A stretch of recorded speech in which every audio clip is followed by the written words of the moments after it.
RMC, l'immanquable grande gueule. Les jeunes socialistes, ce sont déjà des vieux syndicalistes dans leur tête, à mon avis. La pétition, elle a été lancée par des militants qui n'ont jamais travaillé de leur vie, comme Madame de Haas. Donc, tu pourras lui dire parce qu'elle sera avec nous tout à l'heure. Je serais ravi de lui téléphoner. Je serais ravi d'échanger avec elle à ce sujet. Moi, j'estime qu'il faut être un tout petit peu légitime à parler du travail quand on conteste des lois sur le travail. On est le pays qui paye proportionnellement au salaire le moins bien ces chômeurs d'Europe. Donc, vous voyez bien qu'il y a un problème quand même. Pourquoi on nous fait la flexi, on nous parle de flexi-sécurité et on nous fait que la partie flexi. En fait, on va créer de la flexi-précarité. Moi, je trouve quand même qu'à double titre, vous n'êtes pas légitime à comme ça croiser le fer contre ce projet de loi. Je veux dire, si vraiment vous voulez gouverner à la place du gouvernement, présentez-vous aux prochaines élections et on verra si les 800 000 personnes qui ont signé votre pétition se rassemblent derrière votre nom et portent au pouvoir votre candidature de gauche. Je comprends pas bien. C'est-à-dire que vous considérez que les citoyens et les citoyennes n'ont pas leur mot à dire sur non, mais je trouve que, si vous voulez, les gens qui font profession de militer ne sont pas fondés. Pour moi, ça n'est pas travailler militer, si vous voulez. Donc je suis désolé, je regarde votre page Wikipédia, je vois pas la trace d'une entreprise privée. Donc je trouve étonnant de la part de quelqu'un qui n'a jamais travaillé dans une entreprise privée de prétendre régenter la loi qui s'occupe précisément des salariés et des employeurs du secteur privé. Je trouve ça très français, par ailleurs. Donc simplement, peut-être, vous savez, Wikipédia, c'est ouvert, vous pouvez la mettre à jour, la fiche, et vous pouvez rajouter que depuis 2 ans, il y a 2 ans, j'ai créé une entreprise, qui est une très petite entreprise, une TPE, dans laquelle j'ai créé 4 emplois. Voilà. Donc je suis chef d'entreprise. Et oui, donc, déjà, on va aller au bout de cette logique. Qu'est-ce qu'elle vend, cette entreprise ? Cette entreprise, elle vend à la fois des formations pour favoriser l'égalité professionnelle entre les femmes et les hommes, parce qu'aujourd'hui, il y a 27% d'écart de salaire. À qui les vend-elle ? À des entreprises privées, comme à des collectivités, puisque les écarts de salaire, ils existent dans le public et dans le privé. Donc, en gros, c'est une entreprise soutenue par le secteur public qui vend des formations, excusez-moi, sur l'égalité entre les hommes et les femmes. Je pense qu'il y a d'autres priorités pour le secteur public que d'acheter de telles formations. Donc, je considère toujours pas ça comme une entreprise privée normale. C'est votre avis, mais je vois pas le rapport avec la loi travail. Le rapport, c'est que vous n'êtes pas légitime à parler du travail alors que vous n'avez jamais travaillé dans une entreprise privée. Moi, je commence à en avoir assez de voir en France des gens qui n'ont jamais bossé dans le privé parler de ce sujet-là. Il y a un moment, ça n'est pas votre sujet. Attendez, sincèrement, si c'est pour me faire inviter dans une émission de radio où on raconte n'importe quoi sur mon compte et on ment en disant que j'ai jamais travaillé, ce qui n'est pas vrai. C'est pas vrai. J'ai travaillé 5 ans dans le privé, donc il faut arrêter de raconter n'importe quoi. Dans quelle entreprise ? J'hallucine quoi. C'est-à-dire que vous êtes une militante professionnelle, oui ou non ? Non. Pourquoi être militant professionnel, ça veut dire être payé pour militer ? Non, je suis payé pour un travail que je fais. Je vois pas en quoi ma vie privée a un quelconque rapport avec ce que je raconte sur la loi travail. Non mais ça n'a pas votre vie privée. Vous avez milité à l'UNEF, vous avez milité dans une association féministe, vous avez milité au Parti Socialiste. Je suis désolé, vous avez une carrière de militante. Ça n'est ni insultant, ni relatif à votre vie privée de dire ça.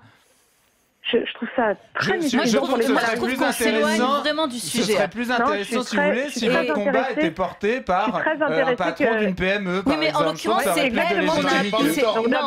D'abord, c'est exactement parce que moi, je trouve ça révoltant. Déjà, c'est elle qu'on a appelée, donc on l'a comme interlocutrice, et là, on parle d'elle, on s'éloigne du sujet. Il y a 800 000 personnes qui ont signé. On aurait pu prendre... On l'a pris comme interlocutrice. Là, on s'éloigne du sujet. On doit parler de la loi du travail, c'est ce qui intéresse les gens, c'est pas la vie privée de cette personne. C'est pas privé, mais ce que dit Charles, ça peut s'entendre. Je cautionne pas ce que dit Charles. Ce que dit Charles, ça peut s'entendre. Charles l'a dit, mais le développer à ce point, non. Attendez, excusez-moi, juste simplement pour rétablir. Charles explique que je n'ai jamais travaillé dans le privé, c'est faux. Charles explique que je ne suis pas chef d'entreprise, il ment. Je viens de sortir d'une réunion d'équipe avec les équipes qui sont à côté, qui sont juste hallucinées par ce qu'elles sont en train d'entendre à la radio. On vient d'interrompre une réunion d'équipe de travail où on préparait une formation pour lutter contre les violences faites aux femmes pour répondre à votre interview.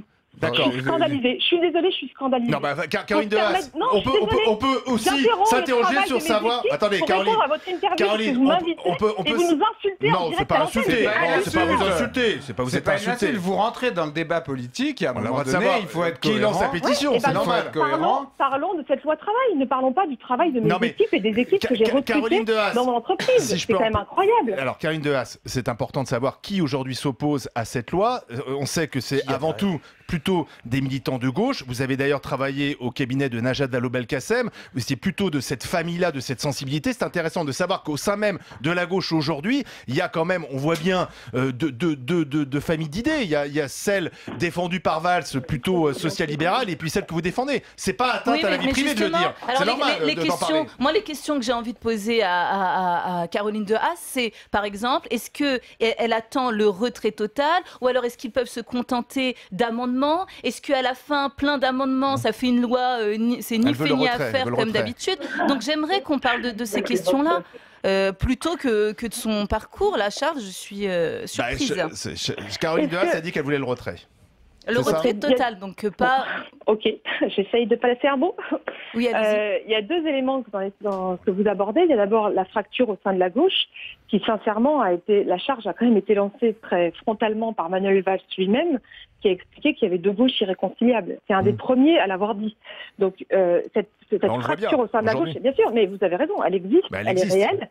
Peut-être qu'on n'a jamais traité ce sujet, qu'il est temps de le traiter aussi à gauche. Oui, mais alors ça fait un moment, je vous assure, pour avoir milité, je l'ai quitté il y a 2 ans, mais pour avoir milité longtemps au Parti Socialiste, je peux vous assurer que ça fait un moment qu'on voit qu'il y a quand même des positions politiques différentes, voire antagonistes au sein de cette organisation politique. C'est d'ailleurs une des raisons pour laquelle moi je l'ai quitté.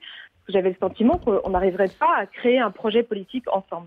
Puis il y a une deuxième chose que vous abordez, c'est cette loi.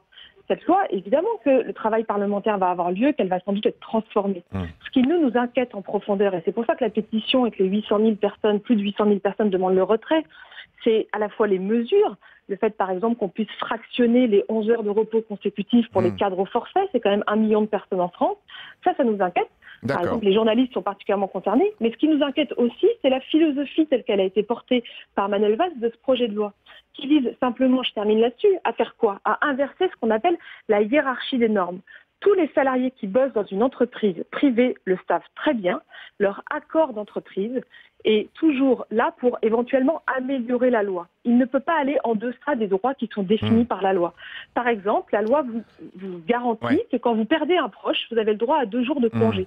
C'est garanti par la loi. Votre accord d'entreprise ne peut faire qu'améliorer ça. Avec la loi El Khomri, ça sera l'inverse. Votre accord d'entreprise pourra décider que pour la perte d'un proche, vous n'avez tout le droit qu'à une demi-journée ou une journée de congé.